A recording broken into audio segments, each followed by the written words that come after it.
Nagbenta ako ng baboy, na ako lang pa yata akong test ganun. Benta ng baboy, tapos may konting savings ba. E di yun, simula, ganito lang, i-tiles lang yung taas. Nung na-tiles ko yung taas, may tanim akong sili. Tumama ako sa sili. Kaya sabi ko sa inyo, yung ganun kalaki, katumbas na 5 hektarya ng palayan. Sa sili kasi Ay, sa sili pa lang ay kung ano yung i-request ng aking karpentero, bilhin. Kasi every week ako'y nag-harvest. Ay sa loob ng isang linggo, 2 beses ka mag-harvest. Harvest ng sili.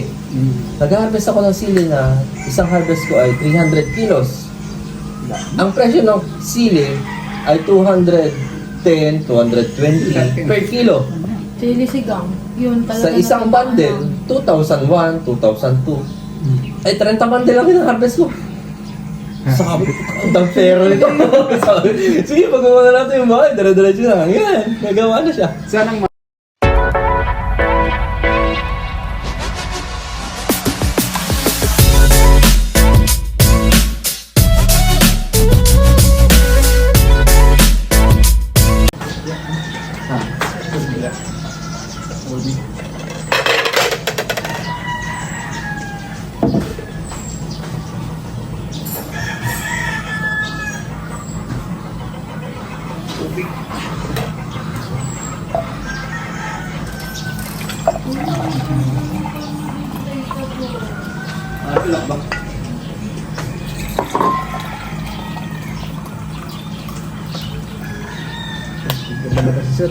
Sige lang.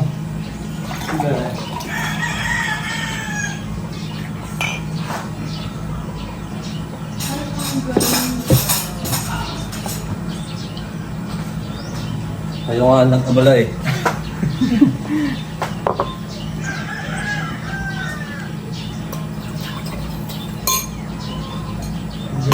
Uboy naman tayo eh, kaya... Silky chicken. Meron yan, ayan ay, ano ba to? Yung mga Chinese chicken ba? Chinese chicken. Oh, sige, tikman niyo yung luto ni boss.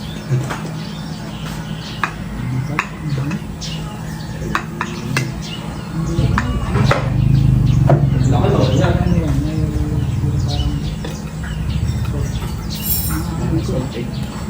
Sir, pulos itlog ha. Nandito tayo sa itlog farm. ano sir, bibingka? Bibingkang itlog. Oh, sir, i-try nyo dito. Abno yan tawag niyan talaga. Tapos lagyan nyo ng suka para medyo tapos asin. Masarap sir. Sir, pwede na siguro ko lang asin yan. Hindi po, ako na. Ayan. Ngayon lang ako nakatingin ng ganito eh. Ayun lang ba, sir? Masarap eh. Ano po ito? May harina? Wala. Wala na. Medyo konting pangpaalsa ba? Ano yun? Puro Urang itlog po ito. Oh, sir. Magkanin, pag... at pag nagtatrabaho, hindi pwede walang kanin. Mga lalambot. May sili naman dito. Sarap talaga dito. Simpleng... Oo. Pakita ko sa'yo, sir, mamaya yung baka Sige doon. sir. May baka doon na... Total na gano'n ako sa baka eh. Ito yung tinatawag na simpleng buhay eh. Simpleng buhay. Simple yan, pero rock yan.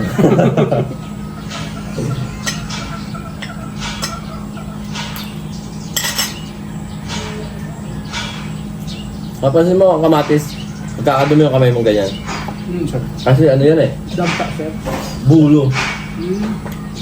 May bulo yan. Mapansin mo, ibang kulay. Yan. Ang kamay ko eh, gas-gas na sa trabaho dyan. Okay. Hindi naman ganun kitap na bubuhay sir. Hindi na nabubuhay.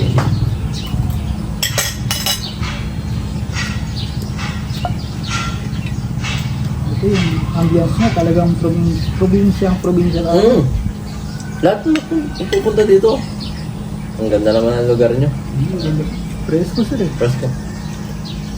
Kahit sa bayan, mainit na eh.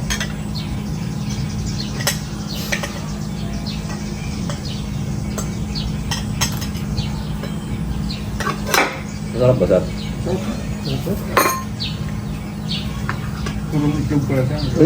First time ko ang makatikim na ito sir eh. Sige kayo, sir. Wala namang ganito eh. Sa amin. Wala pang ganyan doon?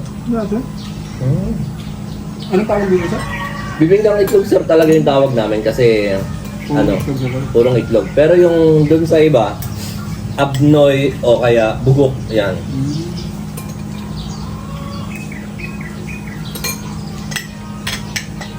Tapos naging special siya dahil sa itlog na maalat.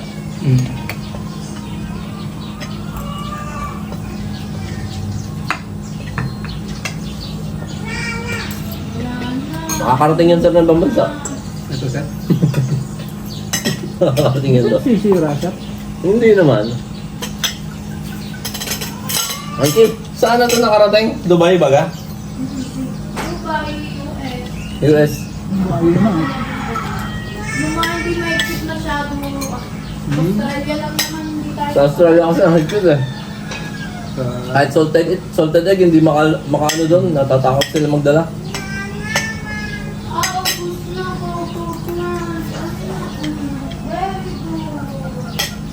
Okay. Gusto ko.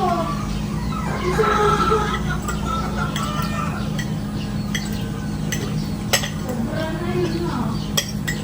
Bawal na dami ganun.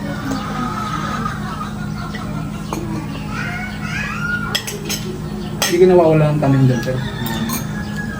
Hindi. Ano? Nawalan ako ng tanim nung nakaraang taon kasi may project kami nung ginawa. Hindi ko masyadong maano. Ang hirap pag walang tanim. Walang pasok ng pera. Puros labas.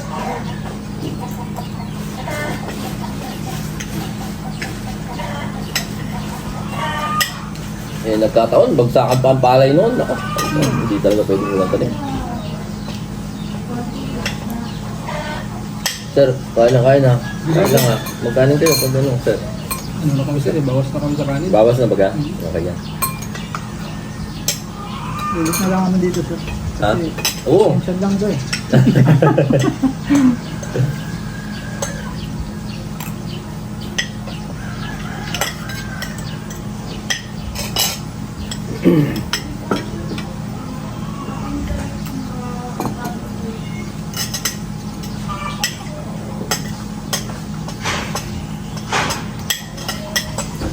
Ilan ang ano mo, sir? Baboy mo, sir? Dalawa yung inahin ko. Tatlo yung inahin ko na black pig. Para yung sa buntis ngayon, kakahiwalay lang eh. Ito yung hiniwalay dito sa puti, itong mga to. Buntis na siya ngayon. Kasi pagkawalay, 7 days, sumpit ko na agad eh. Ay, hindi naman siya nag-reheat. Kaya buntis siya. Tapos ito, may akay ito ngayon. 10 ulit. Ay, naglalabas ako ngayon. May panlabas ako na 20. 20 yung nilabas ko. Oo, tama. May natitira pa dyan. Ang ganda na, presyo. 205 ang cost ako ng light eh. Taas na ngayon. Nung nakaraan, pinakamababang benta ay 175. Dito ka pa. Average ako ng 90 kilos. 5.5 months simula ipanganak. Kita na, ano, sir? Kita. Akin ng pulig eh. Ayun, nagre-range siya ng 18 to 19,000 ang isang baboy. Okay na. Pag ganun-ganun lang, kumbaga, lagi ka may hayop na pangbentang baboy. May halaman ka. May palay kang ganyan. Kompleto. Kikita ang farm. Masusustain. Kaya hindi talaga pwedeng isa pa mag-focus ka lang sa isa eh. Ayun. Kasi minsan may ano talaga yan eh. Ang disadvantage niyan ay talagang hindi ka masyadong makakapaglalabas. Dito ka lang. Talaga namang, Ubus yung oras mo. ito nga si boss eh, tara magdagat tayo. Hindi pwede ba, magpapakain ng baboy. Pero minsan nakakalabas pa rin naman at papatulugin ko lang sa ako dito.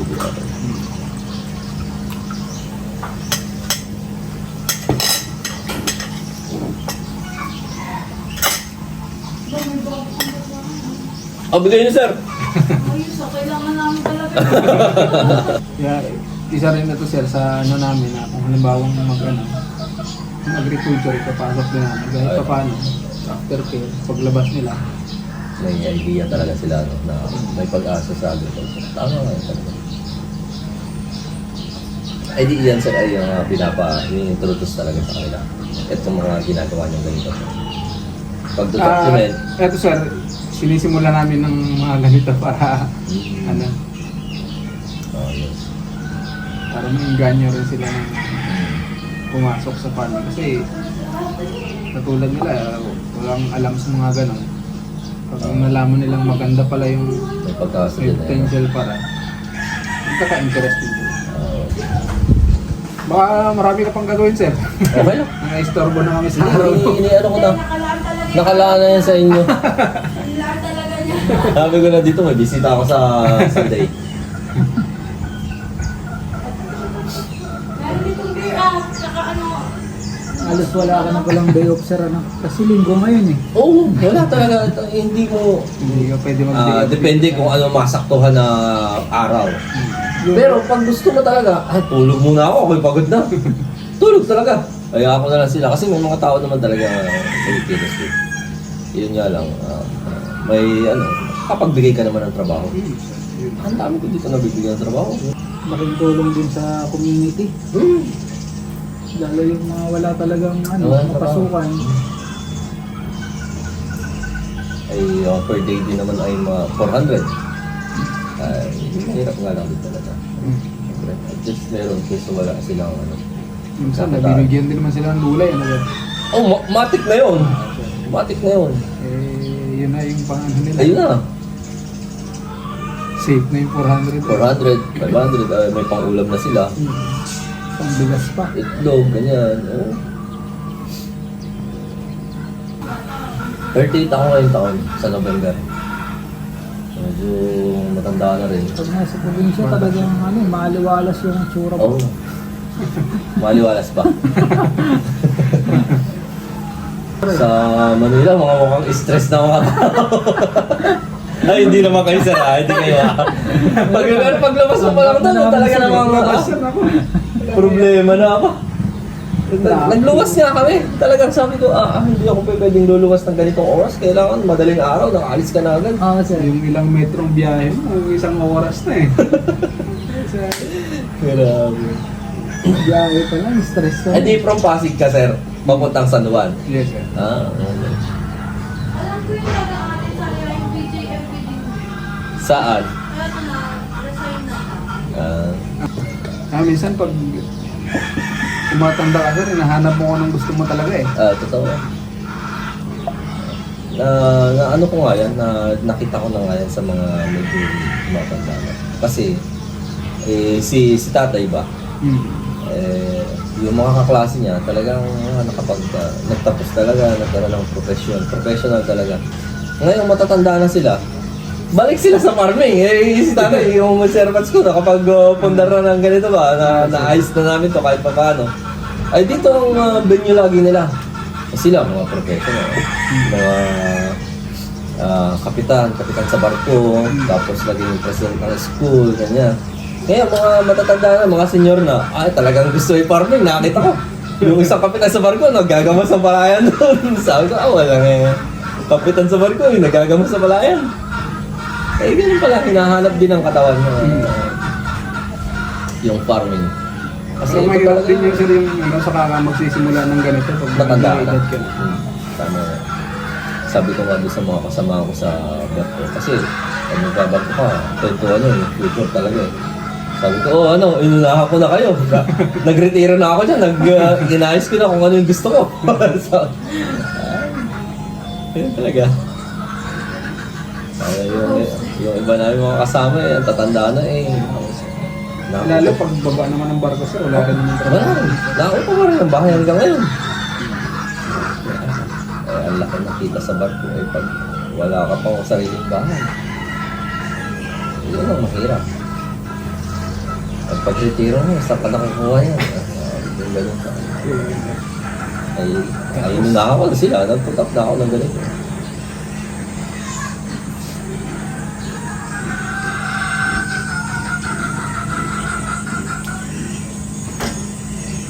Sarap pag may ganito sir. Nag-operate na kaya? Bago pa lang? Naglilinis pa. Talaga ng alagang-alaga ba? Dati pagka ano, tira na agad eh. Harvester. Mag-ano ito, sir? Mag-harvester sila. Titingnan ba? Pwede naman, sir. Pwede rin nila yung video yun. Pwede mo. Medyo malayo-layo nga Habang lang. nag-harvest.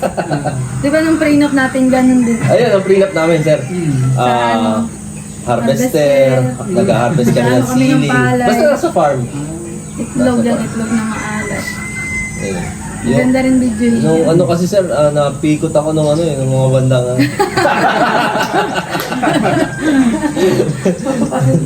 ay, sa ano kami, sa farming yung ano namin, team. Yun din yung ano niya, sir, ngayon. Ano kaya pa to? mas maganda. Ubo pa lang to. Ito po, Hindi ma'am. pa to ano. Tubo to. Kumbaga, Mga anong Tapos taon yan, ng sir? ano yun, anong taon to? Nung pinagawa nung noon yun? 2000, Simulan to? oh, 2022, 23. Bago mo. bago lang to. Ito lang.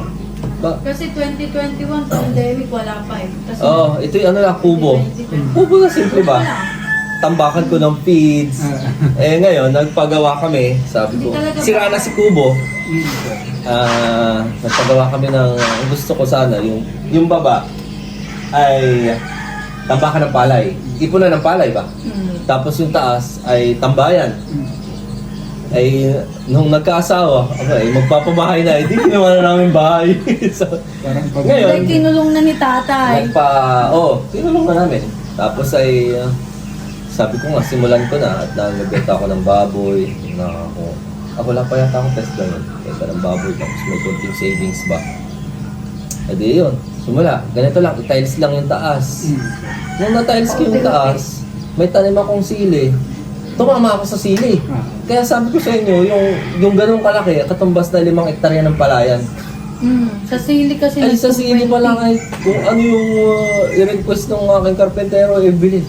Kasi every week ako'y nag-harvest. Harvest, sir. Ay sa loob ng isang linggo, 2 beses ka mag-harvest. Harvest ng sili. Nag-harvest ako ng sili na isang harvest ko ay 300 kilos. Ang presyo ng sili ay 210, 220 per kilo. Sili sigang. Yun talaga. Sa isang bundle, 2001, 2002. Ay, 30 bundle lang yung harvest ko. Sabi ko, ang pero nito. Sabi, sige, pagawa na natin yung bahay. Dala-diretso na. Yan, nagawa na siya. Saan ang market mo, sir? Dito lang din, o?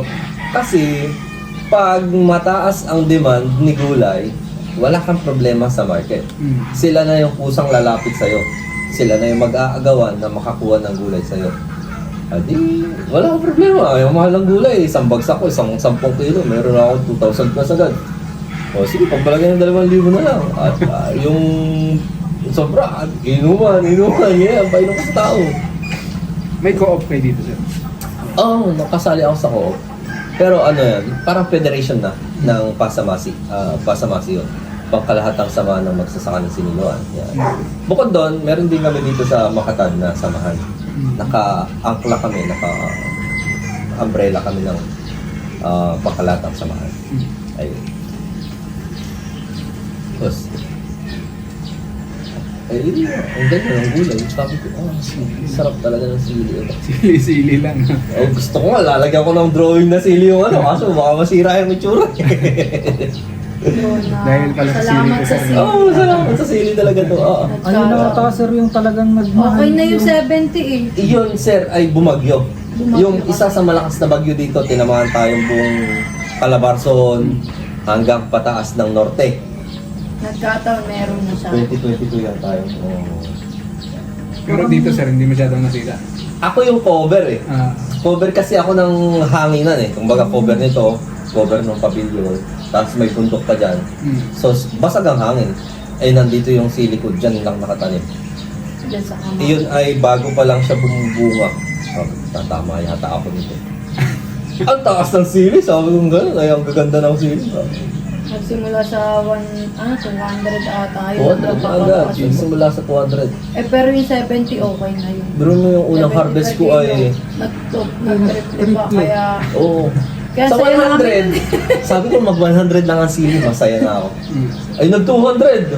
Eh di times 2. Di, Saya. harvest ako nung unang harvest. Siguro naka-sampandil ako. So, benta ko sa palengke. 2,000 agad.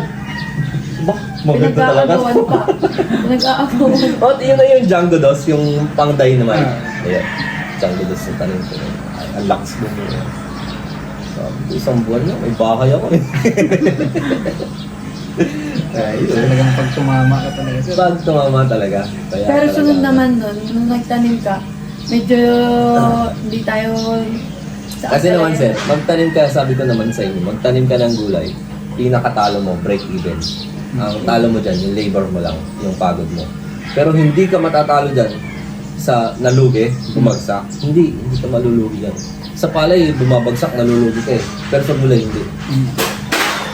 Kasi kahit gaano yan kamura, mapebenta at mapebenta mo yan. Huwag lang yung sobrang dami. Halimbawa, magtanim ka ng mga 2 hektarya, 3 hektarya. Siguro may lugi ka, ganyan. Pero pag ganyan lang, yung yano-yano lang yung tanim natin, pang libang-libang na ayos lang. Eh, pero yun naman, pag tumama naman yung hektaryahan, talagang milyon agad yun. Sigurado yun. Eh, Minsan kasi sir, yung mga ibang farmer, pag nabawang ganito, tumama sila, tapos may malaki pa silang lote, nadagdagan nila. Dagdagan nila. Dagdag Minsan, sila. minsan, pag medyo mababa talaga, bagsak pinamataas din. Ayun nga, bagsak. Kaya nga sabi ko, tinetsempohan ko. Kasi parang dito sa lugar namin, dito sa Calabarzon na lang siguro, o itong Laguna. Eh dati kasi ay tamain ng bagyo. Sabi ko, parang lumilihis na yata ang bagyo dito. Eh di ang ganda magulay ngayon. Ang tinatamaan ay norte. Ang pag tinamaan ng norte, sigurado na. Oo, sir, dito na. Na ang taas ng gulay. Kasi nandyan ang pinakamadaming taniman ng gulay. Sabi ko. Tinamaan. Ay dali rin ng Cavite, dali rin ng Batangas. Kasi sa Manila from Cavite, Batangas, dumaretso ng Manila yung bagyo. Papuntang pataas ng ganyan. Sabi ko, nakaligtas yung akin. Ay, pinagpala. Ayos yan. Sabi ko nga siguro dahil namigay ako ng gulay ng pandemic, kaya pinatama ako ng gulay. Sabi ko ganun. Ayos naman.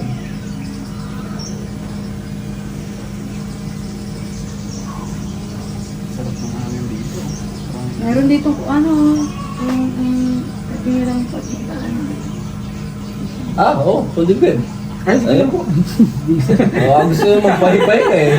Yun lang wala. Mga Yung pampatamad. hindi natin napili yung duyan. Dito, pwede rin naman tayo Dahil magpahinga dyan. maglalagay Sige na na kami po. duyan eh. Nasira Yeah. ng tao namin yung duyan.